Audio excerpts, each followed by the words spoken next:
ಬಹುಶಃ ನಿಜ ಆಗುತ್ತಾ? ಎಲ್ಲ ಸ್ವಾಮೀಜಿ ಹೇಳೋದಲ್ಲ ಸತ್ಯ ಅಂತ ಹೇಳಲ್ಲ. ಅಂತ ಸ್ವಾಮೀಜಿನೇ ಕೊಲೆ ಮಾಡಿದಾರ ಅದರ ಯಾರೋ ಈ ಇದು ಮಾಡ್ತಿದ್ರಲ್ಲ, ಅದು ವಾಸ್ತವ ಸ್ವಾಮೀಜಿನೇ ಅವ್ರ ಭವಿಷ್ಯನೇ ಅವ್ರಿಗೆ ಗೊತ್ತಿರಲ್ಲ.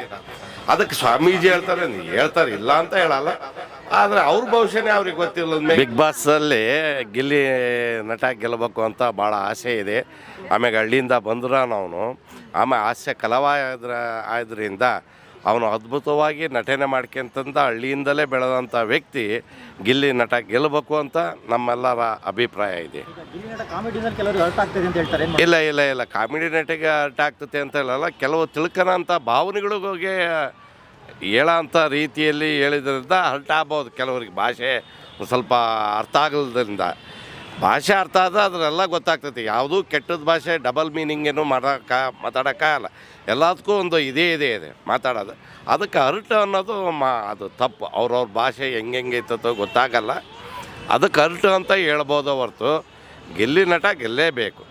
ಇನ್ನೊಂದು ಗಿಲ್ಲಿ ನಟ ಗೆಲ್ಲಲ್ಲ ಅಂತ ಒಬ್ಬ ಸ್ವಾಮೀಜಿ ಭವಿಷ್ಯ ನೋಡಿದ್ದಾರೆ, ಬಹುಶಃ ನಿಜ ಆಗುತ್ತಾ? ಎಲ್ಲ ಸ್ವಾಮೀಜಿ ಹೇಳೋದಲ್ಲ ಸತ್ಯ ಅಂತ ಹೇಳಲ್ಲ. ಅಂಥ ಸ್ವಾಮೀಜಿನೇ ಕೊಲೆ ಮಾಡಿದಾರ ಅದಾರೆ ಯಾರೋ ಈ ಇದು ಮಾಡ್ತಿದ್ರಲ್ಲ, ಅದು ವಾಸ್ತವ ಸ್ವಾಮೀಜಿನೇ ಅವ್ರ ಭವಿಷ್ಯನೇ ಅವ್ರಿಗೆ ಗೊತ್ತಿರಲ್ಲ. ಅದಕ್ಕೆ ಸ್ವಾಮೀಜಿ ಹೇಳ್ತಾರೆ ಇಲ್ಲ ಅಂತ ಹೇಳಲ್ಲ, ಆದರೆ ಅವ್ರ ಭವಿಷ್ಯನೇ ಅವ್ರಿಗೆ ಗೊತ್ತಿರಲ್ಲ. ಮೇಗೆ ಸ್ವಾಮೀಜಿ ಸೋಲ್ತಾರೆ ಗೆಲ್ತಾರೆ, ಯಾರು ಸಾಯ್ತಾರೆ ಅನ್ನೋ ಗೊತ್ತಿಲ್ಲ. ರಾಜ್ಕುಮಾರ್ ಅದಾರೆ, ಅವ್ರಿಗೆಲ್ಲ ಹೇಳಿದ್ದ ಇಂಥದ್ದು ಸಾಯ್ತೀವಿ ಅಂತ. ಹಂಗೆ ಸುಮ್ಮನೆ ಸ್ವಾಮೀಜಿ ಹೇಳಿದರು ಅವ್ರು ಹೇಳಿದ್ರು ಒಂದು ಕೆಲವೊಂದು ಆ ಹೇಳ ಗಳಿಗೆಯಲ್ಲಿ ಇರ್ಬೋದು, ಅದನ್ನು ಸುಳ್ಳು ಅಂತ ಹೇಳಲ್ಲ ನಾವು. ಸ್ವಾಮೀಜಿ ಬಗ್ಗೆನೂ ಹಲವಾರು ಸ್ವಾಮೀಜಿಗಳು ಹುಟ್ಟಿಗೆ ಅಂದಾರೆ, ಹೇಳ್ತಾರೆ. ಅದಕ್ಕೆ ಅವ್ರ ಅಭಿಪ್ರಾಯ. ಗಿಲ್ಲಿ ಬಿಟ್ಟರೆ ಮತ್ತೆ ಕಾವ್ಯ ಅವರು ಬರ್ಬೇಕು. ಅವರು ಒಳ್ಳೆ ಚೆನ್ನಾಗಿ ಹಾಕಿ ಇದು ಮಾಡಿದ್ದಾರೆ, ಒಳ್ಳೆ ಇದು ಪಾರ್ಟಿಸಿಪೇಟ್ ಕೊಟ್ಟಿದ್ದಾರೆ ಅವರು. ಕಾವ್ಯನೇ ಬರಬೇಕು ಅಂತ ನಮ್ಮ ಅಭಿಪ್ರಾಯ.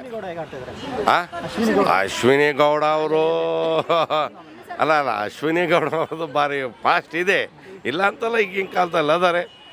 ಅಶ್ವಿನಿ ಗೌಡ ಅದೆಲ್ಲ ನಮ್ಮ ಹಳ್ಳಿಯಲ್ಲಿ ನಮ್ಮ ಚನ್ನಗಿರಿ ಅಡಿಕೆನಾಡು ಅಂತ ಚನ್ನಗಿರಿ ದಾವಣಗೆರೆ ಜಿಲ್ಲೆ. ಇಷ್ಟ ಫಾಸ್ಟ್ ಇದೆ, ಅದು ಕೆಲವ್ರಿಗೆ ಇಡ್ಸಲ್ಲ, ಅರ್ಟ್ ಆಗ್ತತಿ.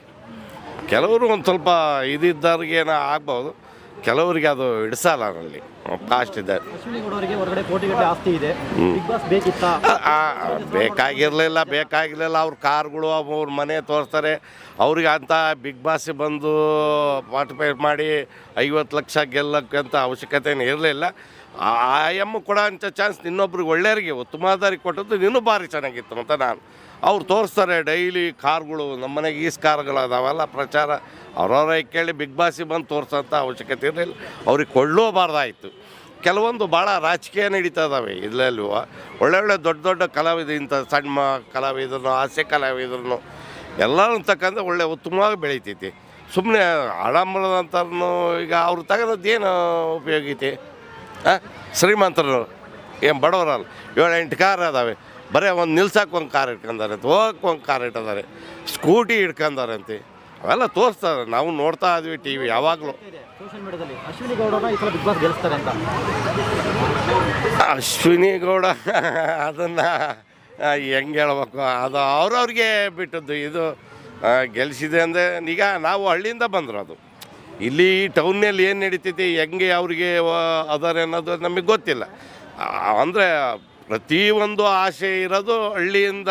ಆದರೆ ಗಿಲ್ಲಿ ಮತ್ತು ಕಾವ್ಯ ಗೆಲ್ಲಿಸ್ಬೇಕು ಹೊರತು ದೊಡ್ಡ ವ್ಯಕ್ತಿಗಳು ನಾವೇನಂತ ದೊಡ್ಡ ವ್ಯಕ್ತಿಗಳು ಏನಲ್ಲ. ನಮ್ಮ ಸಾಮಾನ್ಯ ಜನಗಳು ನಾವು ಹಳ್ಳಿಯಿಂದ ಆದ್ದರಿಂದ ಇವರು ದೊಡ್ಡ ಹಿಡ್ಕೊಂಡು ಗೆಲ್ಸ್ಕೊಂಡು ಅದೇನು ಶ್ರೇಯಸ್ಸಿಲ್ಲ, ಅದು ಒಳ್ಳೆಯದು ಅಲ್ಲ. ಆ ಥರನ ಮಾಡಬಾರ್ದು, ಬಿಗ್ ಬಾಸ್ನೇ ಮಾಡಬಾರ್ದು. ದೊಡ್ಡ ವ್ಯಕ್ತಿಗಳು ಕೇಳಿ ದೊಡ್ಡ ಸಾಹುಕಾರನ ಗೆಲ್ಸೋದು. ಪಾಪ ಇವ್ರು ಏನು ಮಾಡಬೇಕು? ಧ್ರುವಂತೂ ಇದೆ, ಪಾಪ ಚೆನ್ನಾಗಿ ಮಾಡ್ತಾನೆ. ಅಷ್ಟು ಸ್ವಲ್ಪ ಬಲಾಢ್ಯ ಜಾಸ್ತಿ ಅವನು ಅಲ್ವಾ? ಬಲಾಢ್ಯ ಆಗಿದ್ದಾನೆ, ಜುಮ್ ಮಾಡಿದ್ದಾನೆ. ಹಳ್ಳಿ ಅಲ್ಲ ಟೌನಲ್ಲಿದ್ದು ಜುಮ್ ಮಾಡಿ ಬಲಾಢ್ಯ ಆಗಿದ್ದಾನೆ. ಇವರು ನಮ್ಮ ಹಳ್ಳಿಯಿಂದ ಬಂದಂಥವ್ರಿಗೆ ಒಂದು ಅವಕಾಶ ಕೊಡಬೇಕು. ಒಳ್ಳೆ ಥರನೂ ಇದ್ದರೆ ನಮಗೆ ಒಳ್ಳೆಯದು ಅಂತ ನಾವು ಹೇಳೋದು ಇದು ಓಕೆ ನಿಮ್ಮ ಹೆಸರು ಸರ್? ಅಜಯ್ ಕುಮಾರ್ ಅಂತ ಬುಸನಹಳ್ಳಿ, ಚನ್ನಗಿರಿ ತಾಲೂಕು, ದಾವಣಗೆರೆ ಜಿಲ್ಲೆ.